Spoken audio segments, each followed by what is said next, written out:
perform under pressure. I want to thank the organizers, particularly Wendy Klein, for inviting me here today, and I want to thank all of you for hanging around for the final day hours of the meeting. And what I'd like to do in the next 30 minutes or so is discuss what I consider common dilemmas that you face every day, particularly in the primary care setting in terms of thyroid disorders. And I have no conflicts of interest to report, unfortunately.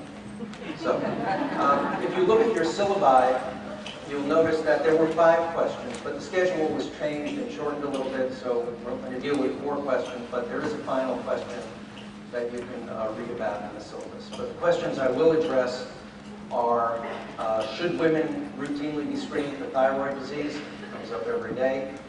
Should women with subclinical hypothyroidism receive treatment? I don't know the answer to that question. You won't know the answer to that question when I'm finished, but I'll show you the data that's out there. What is a normal TSH level? That's a hot topic. What the lab report says and what we think is really normal. And then what about hypothyroidism in pregnancy? So let's see if I can make this go. So I'm going to use this case-based approach. I'm going to start with a patient you have seen in some way or another. A 46-year-old woman comes to your office for a yearly checkup. She feels fine. Her exam is normal. You send her to the lab. And then she asks you to do any thyroid tests. She recently read that all women should be screened for possible thyroid disease. What do you do now? So the first question is, should serum TSH be a routine component of the periodic health examination in women? And the first question you need to ask, is the TSH the best test? The answer is yes, it is the best test, except for that rare woman who has pituitary or hypothalamic disease, very, very uncommon. The best screening test for hyper and hypothyroidism is a TSH. What do the smart experts say about screening for thyroid dysfunction? They are not very anxious for us to do this. I'm not going to go through all these. You know about the U.S. Preventive Services Task Force, expert panel, American College of OBGYN, and I'll come back to that, has no recommendations about preconception or post-conception screening. American College of Physicians came out with a bold statement, screening of women over 50 may be indicated. And the only organization that actually advocates screening is the American Thyroid Association. Sorry.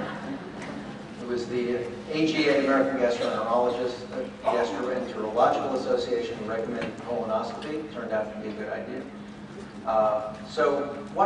Even the Institute of Medicine has weighed in on this issue. They were asked to comment on the advisability of screening in Medicare patients, and after analyzing available evidence, cost-benefit analysis, the IOM found the evidence for a benefit of screening to be lacking, and they determined that coverage for screening should not be provided as a Medicare benefit. Let's not confuse screening with case finding. If you have a tired, weight-gaining, constipated, dry skin, cold all the time Medicare patient, you're going to get a TSH. That's not screening. So don't think that Medicare won't pay for a TSH in an appropriate patient. On the other hand, again, specialty organizations, American Association of Clinical Endocrinology, American Thyroid Association, Endocrine Society, feel that the potential benefits of early detection and treatment outweigh the potential side effects that would result from early detection. The only side effect would be treating somebody and actually over-treating them one way or the other. Therefore, they favor screening for subclinical thyroid dysfunction, including, again, very important issue, pregnant women and those contemplating pregnancy. So I'd like to show you hard, evidence-based data from prospective, randomized, double-blind, placebo-controlled trials. There are no data. So what I've come up with is my recommendations based on the data that's out there. And these are, I think, common sense, and they're the best we have in 2012. So are there subsets who should be screened? According to David Gardner, yes. Women over the age of 60, because of the high prevalence of disease, something I'll come back to in a few minutes. Women with other autoimmune thyroid disorders, because remember, the most common cause of hypothyroidism in women is Hashimoto's disease, autoimmune thyroiditis. Women who have a strong family history, women with high cholesterol, women with psychiatric disorders, particularly depression and bipolar disorders. There are certain drugs which are notorious for affecting thyroid function: lithium, amiodarone, interferon alpha. alpha and our hep C patients. Those patients should be screened. You can see there are a lot of patients to be screened. If a woman tells you, yeah, I used to be hypothyroid, but I stopped my medicine, she should be screened. This is very controversial. This is my opinion and the opinion of many thyroidologists. Women planning pregnancy or soon after conception. How many of you screen women pre-conception? Oh, raise your hands. Okay. I think more than that do, but okay. Anyone who's had previous head and neck radiation is at increased risk of hypothyroidism. And then some new recommendations. MS, multiple sclerosis patients, women with primary pulmonary hypertension have increased risk, as do women with Down and Turner syndromes. And something that isn't in your syllabus, which should have been women being evaluated for infertility. We all know that women evaluated for infertility are screened for everything, so they almost all have had thyroid tests, but if they haven't, they should be screened. That's all I can say about screening. We just don't have hard outcomes data to decide to make a more informed decision, but I think these are reasonable recommendations. Okay, next case. 56-year-old woman presents with a question regarding some thyroid studies, screening lab work by her OBGYN, who obviously didn't read the recommendations of these are her organization. Got a TSH that was elevated at 7.1, and the lab where up to 5.5 was normal. 3P4 was smack in the middle of normal. She feels well, but does report some fatigue and weight gain in the last year. How many people in this room are tired and are gaining weight? Yeah, that's the dilemma of what I'm about to talk about, subclinical hypothyroidism. We're all a little tired. We all have problems with weight. We all are cold sometimes. We all have dry skin. It's a dilemma. So whether she's truly asymptomatic or not is not clear. Her exam is completely normal. She appears euthyroid.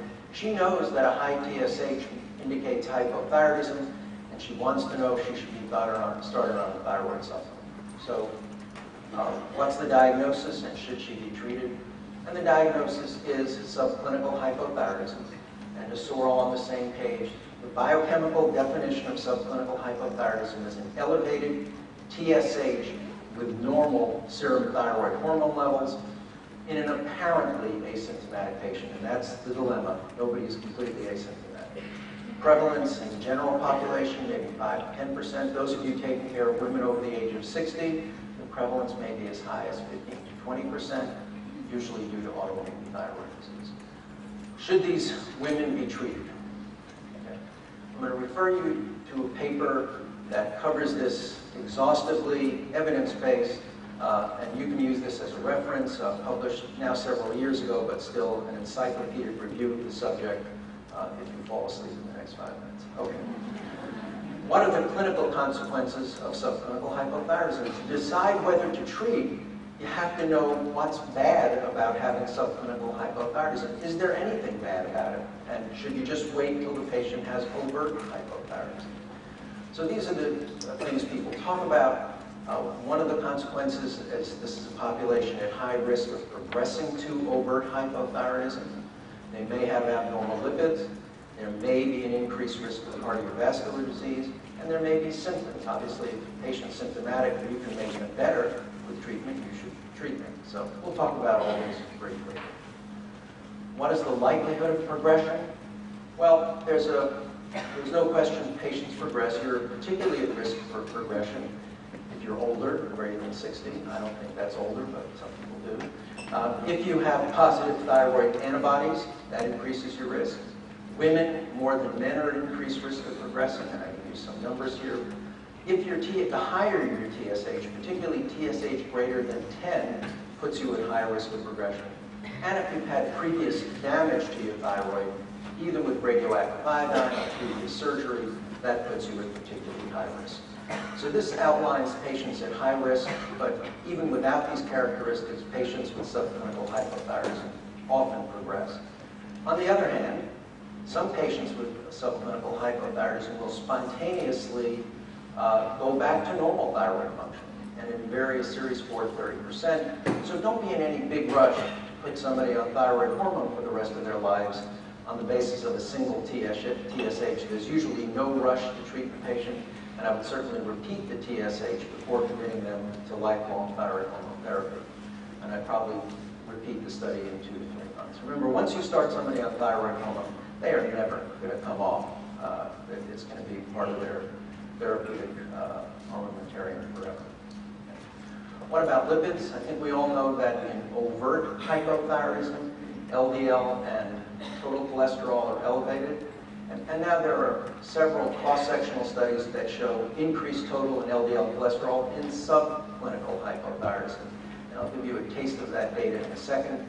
And not surprisingly, the higher your TSH, the more likely you are to have abnormal lipids.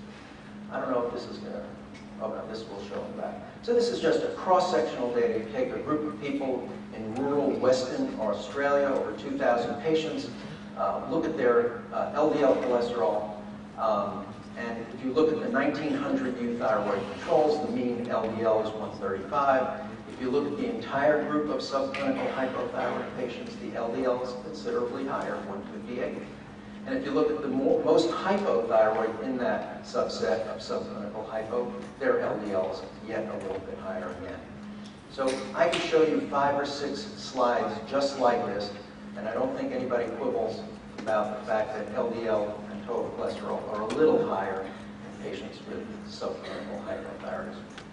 The question is, if you have subclinical hypothyroidism, and I put you on thyroxine and make your TSH normal, are your lipids going to get better? And there are two sort of opposing views of this. There was a meta-analysis published now 5 years ago, which suggested that there was no benefit of treatment. But let's just say these 12 trials were not all placebo-controlled, not necessarily randomized. Some of them were observational. So while the conclusion was that there was no effect on LDL, HDL, total cholesterol, I think those results are still into question. In 6 other well-done, randomized, placebo-controlled trials, there was a significant lowering of LDL and total cholesterol with thyroxine therapy. I'm going to show you one slide. It's kind of hard to see, and I apologize. This shows, well, look at your left panel shows a fall in LDL cholesterol with thyroxine treatment over 48 weeks from 4 to 3.7 millimoles per liter. What the heck is that? That's a cholesterol going from 158 to 143. Statistically significant. Is that biologically significant? I think we quibble about it. It's a 12 milligram per DL drop in LDL. But it did come down, it was significant, and there was no effect of placebo. And again, I could show you 4 or 5 slides just like this.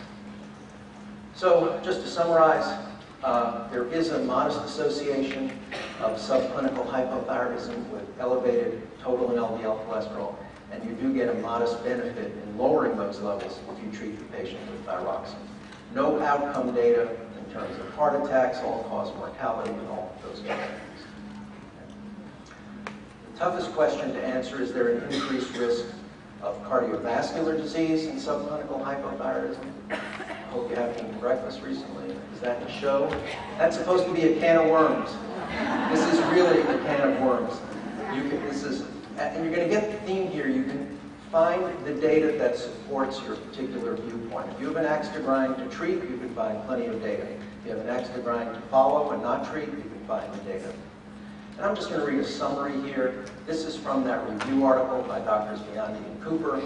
In some epidemiologic studies, the risk of coronary heart disease was increased in young and middle-aged patients, but not in elderly patients. And in fact, in one study, subclinical hypothyroidism appeared to have a protective effect.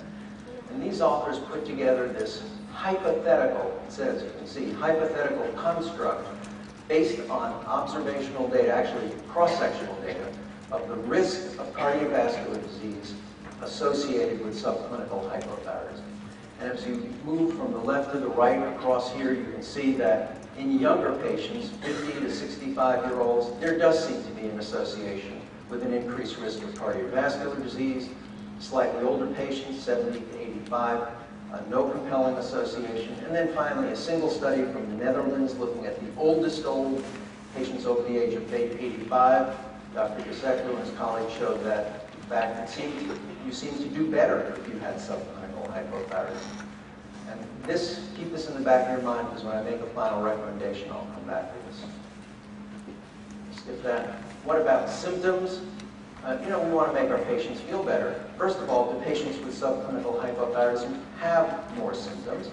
And if you treat them, then the symptoms go away. You know what I'm about to tell you. It depends who you read. This is a study which is often quoted, a cross-sectional study of over 25,000 individuals attending state fairs across the state of Colorado. They took their blood and they made them answer a questionnaire. They measured a lot of things, but they measured their thyroid test. They had to answer a hypothyroid symptoms questionnaire. And 9% of these people had subclinical hypothyroidism, which seems a little high. The mean age was about 54, men and women. And if you looked at symptoms in these patients, compared with euthyroid controls, I won't go through all these, the patients with subclinical hypothyroidism had more symptoms. Typical hypothyroid symptoms: slow thinking, fatigue, cold intolerance, constipation. So these kind of data would suggest that patients with subclinical hypothyroidism are more symptomatic. Many other studies don't show this association, and this is one study, community-based study of over 1,400. I'm not sure what a non-healthcare seeking woman is, but that's how they describe them. Mean age 54. That wasn't meant in a negative way. Could have been non-healthcare seeking men. Got to be careful up here. And basically, there were no differences in the symptoms of the patients with subclinical hypo and the normals in terms of antidepressant use of assessment of mood and affect with these questionnaires, psychological well-being, mental and physical health, etc. So again, I could show 3 or 4 more studies on each side of the equation. The conclusions of Drs. Biondi and Cooper: presence of symptoms remains controversial, and when they're present, obviously very nonspecific. Does treatment, so it's controversial whether they have more symptoms. Does treatment matter? At least 12 placebo-controlled trials have looked specifically at this, and the results are conflicting, and I'm not going to bore you with 5 data sets here. So again, unclear. So no studies have shown an adverse effect. The patients who do best are the patients with the highest TSHs, not surprisingly, and the adverse effects of treating are related to the cost of the medicine, cost of follow-up testing, and the real risk of overtreatment, which happens all the time, unfortunately. So we don't want patients, particularly older patients, to have low TSHs, increased risk of bone loss, and increased risk of atrial fibrillation. So if we can treat them, they need to be monitored. This is, again, the gospel according to Gardner. Based on the available data out there, I think most endocrinologists would agree with what I'm saying here. Reasonable to recommend treatment for higher TSHs greater than 10 if you have antibodies because of your high risk of progression. Because of the data that I showed you about lipids, reasonable. I think all patients, psychiatric patients, particularly with depression, bipolar disorders, should be treated to assess their response. And if you have a damaged thyroid from previous intervention, radioiodine, surgery, you should get treated. The list goes on. Pregnant women, nobody argues with that. Infertility, nobody argues with that. And there are hard data on the benefits of treatment in infertile women. This is where it gets more controversial. Those younger patients on the left side of that hypothetical construct I showed you, with an apparent increased risk of cardiovascular disease, particularly if they have other risk factors, diabetes, lipid disorders, etc., probably should be treated. But I would avoid therapy in the oldest old, based on at least one study and some data I'll show you in a few more minutes. All patients who don't get treated because of the high risk of progression need to be monitored for the development of hypothyroidism. Let's see here. Okay, so now you know the answer to that question. It's crystal clear. And I'll go on to the next question. The problem, you need to know that there's no perfect answer to whether or not to treat subclinical hypothyroidism. I think in the privacy of our offices, patients have symptoms, we want to make them feel better, and we tend to treat those patients, but that is not an evidence-based decision. Okay. Another common problem, patient comes to your office, she has hypothyroidism, she takes thyroxine, she's feeling pretty good, fatigue and weight gain, her exam is normal. These are her thyroid tests, normal 3T4, normal TSH for that reference range. How many of you would increase this patient's dose of thyroid hormone? Okay, well, let's see if we can get a better answer to that. Her TSH is normal, but normal. So the question is, what is the normal TSH reference range? And what level should we target in our hypothyroid patients? The simple answer is target a TSH in the normal range for the assay. But now there's a large body of data that suggests that if you screen out patients who made up your normal population for some underlying thyroid disease, the upper limit of normal isn't 5 or 5.5. It's more like 2.5 or 3. The numbers here aren't that important, but these are 5 studies: Norway, Denmark, Germany, United States, looking at large data sets. And you can see it appears the normal range is less than that 5.5 at the upper limit, more like 0.4 to 4.0. And if you look at older populations, the upper limit of normal increases in normal elderly as high as 7.5. I'm going to skip this a little. My opinion is that the normal TSH concentration, based on these studies I just showed you, is somewhere between 3 and 4. A reasonable target for most of our patients with primary hypothyroidism is in the 1 to 3 range. Keep in mind that patient I presented had a 4.8, but she's already on medication. If she's already on medication, let's get her to the optimal place. And you're going to say, why am I not treating somebody who's not on thyroxine with a TSH of 4.8? If you look at the bottom half of this slide, there's no evidence that treating these patients is beneficial, and I've already shown you evidence that the benefits of treating patients with even more severe subclinical hypothyroidism is controversial. Also keep in mind, if we start lowering the upper limit of TSH to 2.5 or 3, we're going to have 25 million more Americans being put on thyroid hormone with no evidence of the benefit. Okay, last case.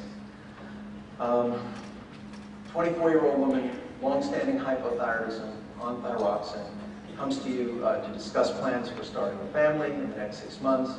She asks if there'll be any problems related to her treatment with thyroxine.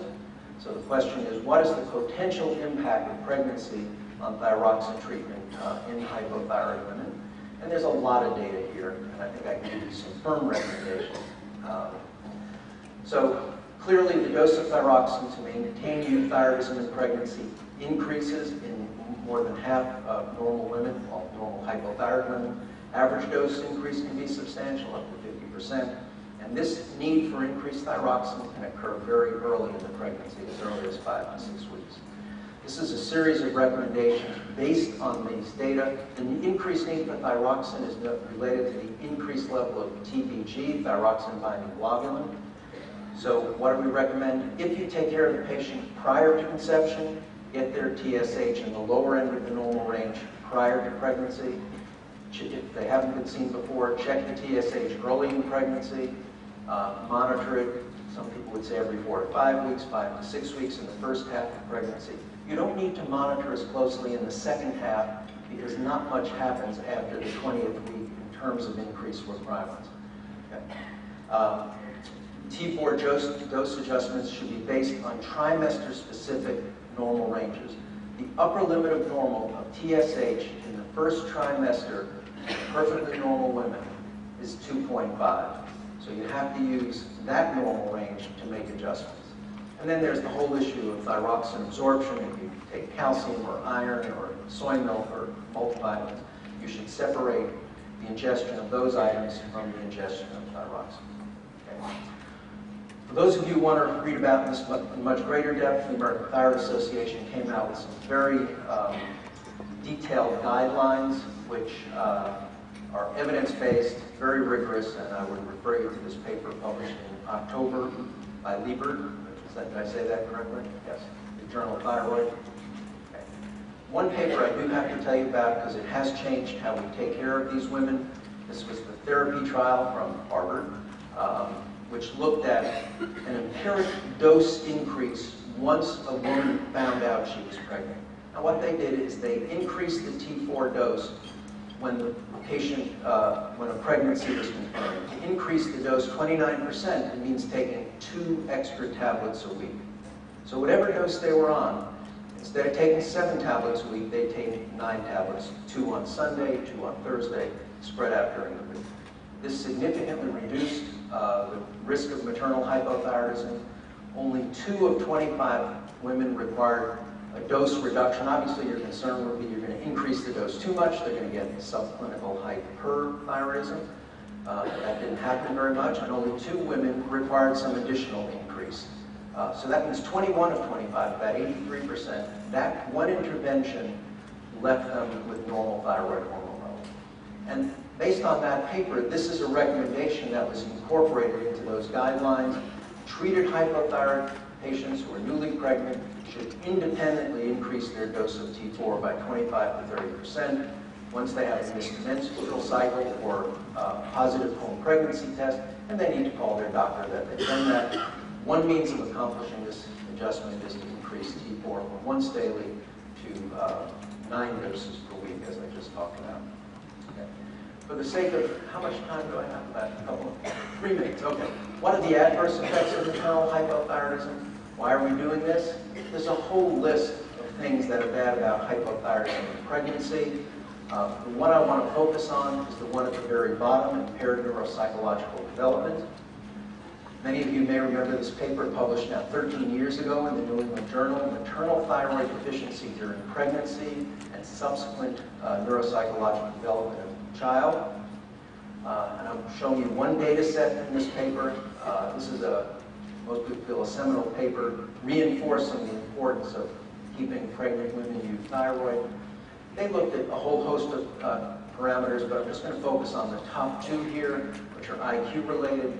If you look at the IQ of the control children and those of untreated women with hypothyroidism, there's a significant decrement in full-scale IQ. And the thing that really pops out at me is the second line, 19%, relatively small number of patients, but 19% of the untreated, the offspring of untreated mothers had IQs less than 85.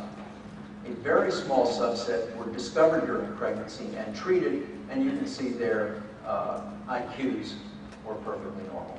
So we don't want women to go through pregnancy hypothyroid because of our concerns about their offspring. By the way, these data were collected on 7 to 9-year-old children after the pregnancy was completed. So the conclusion of these authors is undiagnosed hypothyroidism in pregnant women may adversely affect their fetuses. Therefore, screening for thyroid deficiency during pregnancy may be warranted.